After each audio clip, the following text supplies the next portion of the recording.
మంగళహారతిని రెండు చేతులతో అద్దుకుంటూ ఉంటారు. కానీ అలా చేయకూడదు. కుడి చేతిని మాత్రమే ఉపయోగించాలి అని స్వయంగా వరాహస్వామి వారే తన ధర్మపత్నికి తెలిపాడంట.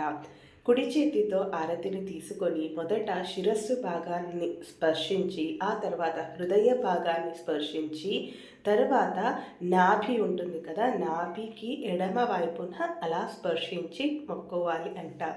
ఇలా చేయటం ద్వారా శిరస్సుపై ఉండే అమృతాన్ని హృదయానికి తీసుకువచ్చి, హృదయంలో ఉండే అగ్ని నాభి ఎడమ భాగంలో ఉన్న మన పాపాలను కాల్చివేస్తుంది.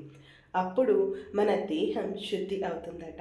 ఆరతి తీసుకున్న ప్రతిసారి ఈ అనుసంధానం ముఖ్యం అని వరాహస్వామి వారే స్వయంగా తెలిపారు.